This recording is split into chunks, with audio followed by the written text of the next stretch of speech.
पहले वस्त्र नहीं पहने, रथ तैयार किए और इन्होंने काली काली लाठियां निकाली। लाठी, और देखो साथियों, एक बार गोली का निशाना चूक सकता है, लेकिन लाठी का निशाना कभी चूकता नहीं है।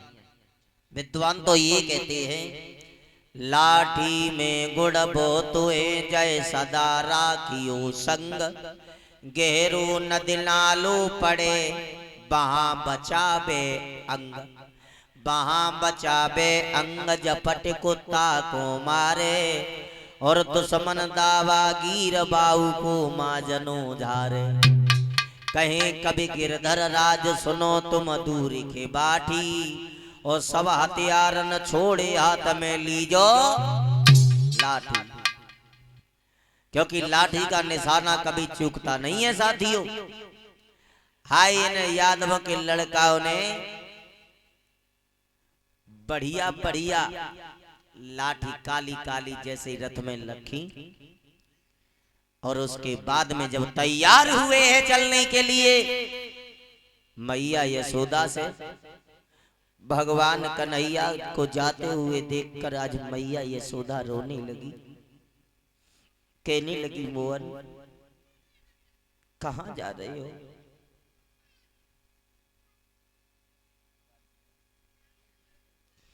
कहां जा रहे हो मेरे लाल?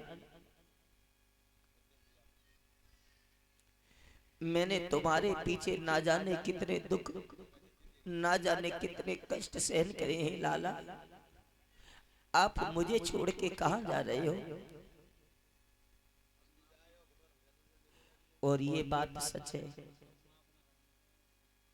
माँ के लिए बेटा कितना भी नीच हो, कितना भी मक्कार हो, लेकिन माँ के लिए बेटा बेटा ही होता है।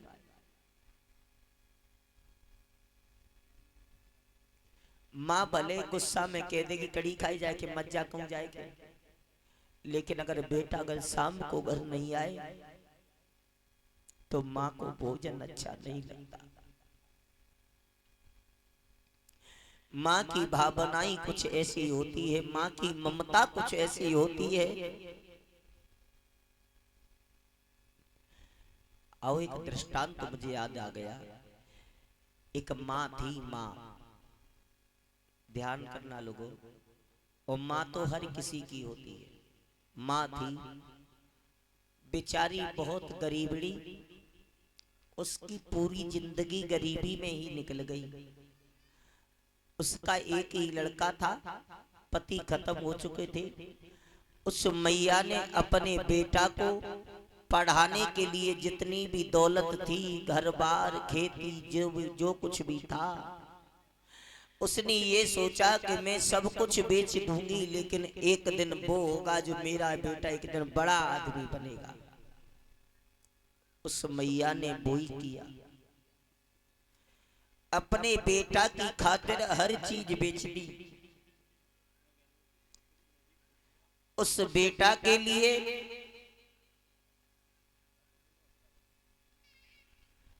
खेती बाड़ी घर बार सब कुछ बेच दिया। उस एक दिन वो हुआ कि उस मैया का बेटा बहुत बड़ा आदमी बन गया, बहुत बड़ा आदमी बन गया। लेकिन एक धोखा हो गया था। एक बार उसकी बचपन में आंख फूट गई थी, तो डॉक्टर ने ये कहा कि अगर इस बच्चा को अगर कोई आंख दे दे अपनी दूसरी, तो इस बच्चे की आंख सही हो सकती है। उस मैया ने ये सोचा कि मेरे बेटा से कानों कंगे सब। उस मैया ने अपनी एक आंख निकलवा करके और अपने बेटा की आंख में डलवा दी। उसने ये सोचा कि मुंह ते बेशक कानी कह ले, लेकिन मेरे बेटा तो कोई कानो ना कहे। धीरे धीरे लड़का बड़ा हो गया, बड़ा आदमी बन गया। अब शहर में रहने लगा, शहर में रहने लगा। और जब शहर में रहने लगा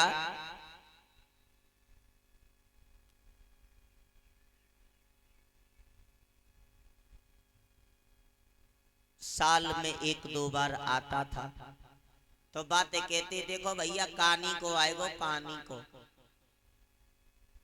तो उस लड़का को बहुत बड़ी बेइज्जती लगती थी, क्योंकि ऑफिस में उससे सब सर कह के बात करते थे, और गांव में आ जाता तो कहते थे कहानी को आएगो। तो उस लड़का ने गांव में आना ही बंद कर दिया। फिर अपनी माँ के लिए चिट्ठी लिख देता था, माँ पढ़वा लेती थी किसी से। कभी कभी चिट्ठी भेजता नहीं था, डाकिया आता था, मैया भाग के डाकिया के पास भाजती थी, लेकिन चिट्ठी नहीं देखती थी तो निराश होकर लौटे आती थी। एक दिन वो हुआ कि वो मैया खत्म हो गई और वो लड़का का ट्रांसफर हो गया, वो विदेश चला गया। भूल गया उस माँ को, अपनी माँ को, जिस माँ ने लाखों मुसीबत लाखों कष्ट सहन किए, उस मैया को भूल गया। प्यारे भक्तों, आज जब लड़का विदेश चला गया, इधर माँ तो खत्म हो गई, लेकिन माँ ने किसी के द्वारा एक चिट्ठी लिखवा दी और उस कमरे में ही रह गई वो। एक दिन लड़का विदेश में रह रहा था, वहीं उसने शादी कर ली, बच्चे भी हो गए। माँ को नहीं पता चला कब बेटा की शादी हो गई, माँ तो खत्म ही हो गई। प्यारे भक्तों, आज वो बेटा एक दिन ऑफिस से लौटकर आया, उसने टीवी को चालू किया और टीवी पर फिल्म देख रहा था। फिल्म तब तक रिमोट हाथ में उठाया, बोला लाओ कुछ और देखूं। उसने चैनल चेंज किया तो उस पर आस्था चैनल आता था, आज भी आता है।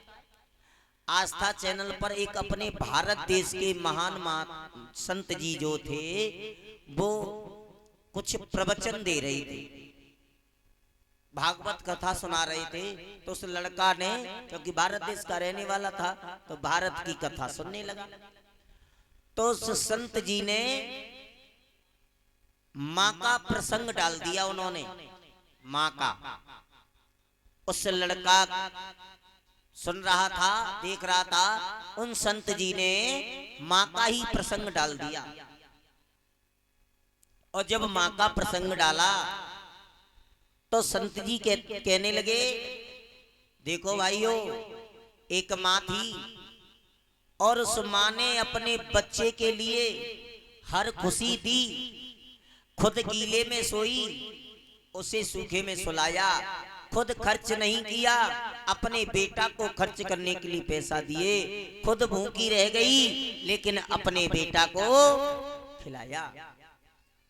और जब उस लड़का ने ये बातें सुनी, तो उस लड़का की हृदय में एक भावना उत्पन्न हुई। कौन सी? कि ये संत जी जो बातें कह रहे हैं, ये बातें तो सब मेरी माँ के अंदर थी। मेरी माँ मेरे साथ ऐसा ही करती थी, खुद भूखी रह जाती थी लेकिन मुझे खिलाती थी, खुद गीले में सो जाती थी, मुझे सूखे में सुलाती थी। उस लड़का ने माँ के लिए भावना उत्पन्न हुई, उसने तुरंत ही विदेश से संपर्क साधा। जब कोई संपर्क नहीं मिला, तुरंत ही वीजा बनवाया भारत देश आने के लिए, और तुरंत ही भारत देश के लिए फ्लाइट पकड़ी और फ्लाइट से भारत देश में आ गया। अपने गांव में पहुंचा तो काफी सालें हो गई, तो गांव के लोगों ने उस लड़का को पहचान नहीं पाया। जो उसके चाचा लगते थे वो भी बुजुर्ग हो चुके थे, तो उन्होंने, उस लड़का ने उनसे ही पूछा, चाचा जी वो बोले बेटा कौन हो, कहां से आई हो, मैंने आपको पहचान नहीं पाया। लड़का बोलो बाप चाचा मैं कोई और ना हूं, मैं कहानी को हूं। और जो बिन ने इतनी बात सुनी बोले ओरे नीच आओ काय के लिए तू भाई, या तू आयो कैसे, या तो गांव में घुसन किन्ने दो जो बता। लड़का बोलो चाचा जी अब मुझे अपनी मम्मी से मिलना है, मैया से मिलना है। और जब उन्होंने जी सुनी कि जी अपनी माते मिले हुए हुए, तो वो चाचा लगते थे, वो कहने लगे ओरे नीच कुत्ता पापी, उस माँ की तुझे अब खबर आई है। लड़का बोलो चाचा जी मुझे कैसे मेरी मम्मी के पास पहुंचा दूं, मैया से मिलवा दो कैसे। बोले ओरे कमीन जब मैया के लिए तू आज आओ है, वो मैया तो जब दुनिया को छोड़ के चली गई। और जब बार लड़का ने इतनी बात सुनी तो आज बार लड़का की आंखों में आंसू आ गए। मैया एक बार तो मुझे बता देती, मुझसे मिलके जाती, आज तो मुझे छोड़ के चली गई। उस कमरा में घुसा जिस कमरा में मैया रहती थी, कपड़ों को हटाया तो उस मैया को एक चिट्ठी मिल गई जो मैया ने किसी से लिखवाई थी। लड़का ने चिट्ठी पढ़ी तो उस चिट्ठी में लिखा था बेटा तू अपनी नजर को सावधान रखना। उस लड़का को नहीं मालूम था कि तू अपनी नजर को सावधान रखना, तू बचपन में छोटा हो तो तेरी एक आंख फूट गई, डॉक्टर ने कही कि अगर जाए कोई अपनी एक आंख दे दे तो जब लड़का की आंख सही हो जाएगी। बेटा मैंने अपनी आंख तेरी आंख में डलवा दी है, अगर तेरी दूसरी फूट गई तो कोई तुझे दूसरी आंख देने वाला नहीं है।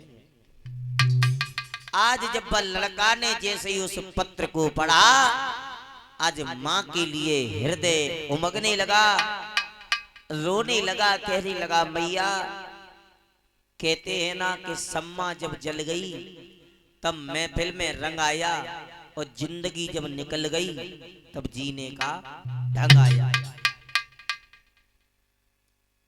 मां के लिए बच्चा कितना भी निर्दयी हो, बेटा परदेश में रह रहा हो,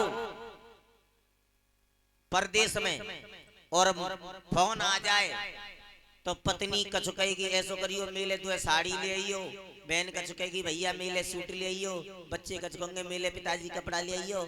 लेकिन मैया के पास अगर फोन पहुंच जाए तो वो मैया अपनी फरमाइश नहीं करती है, वो माँ जी कहते हैं कि बेटा तू घरे आ जा, तू आ जा, ये बता तेले का बना लू मैं। माँ कहती है, पत्नी ने नहीं पूछा, बहन ने नहीं पूछा, लेकिन माँ ये कहती है कि लला तू घरे आ जा, और मुझे कचना चाहिए तो बिना अच्छा ना लगे, घर सुनो सुनो लगते हो। और लला घरे आ जाए तो मम्मी के जोरा तो ना जा, तो सबसे पहले वह कारी मुड़वाई के जोरा जाते हो। और अगर साड़ी लेके पहुंच गई तो घुसे, तो पत्नी घुसे, और साड़ी लेके ना गई तो लड़ाई है गई, लड़ाई है गई।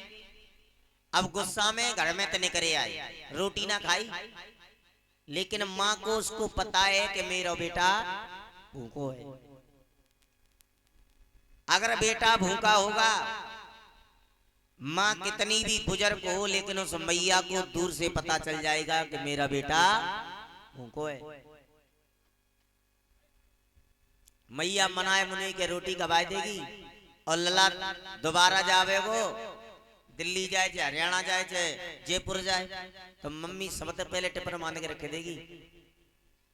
उन्होंने कही लला ऐसा करिए रत्ता में खाए लिए भूखों मर रही है पर तू, है ना। क्योंकि माँ की भावना ही कुछ अलग होती है। और घर में कोई पूछे क्या बात है अम्मा कैसी निराश बैठी हो, कछु मत पूछो बहना, आज हमारा लला चलोगो बाहर काम करे वे हमें आज अच्छा ना लगे, है ना। ये मैंने देखा है। घर में एक छोटा सा बच्चा हो, अगर वो कहीं एक दो दिन के लिए चला जाए तो घर में जी मालूम पत्ते के घर में कछु है ही ना, कोई है ही ना।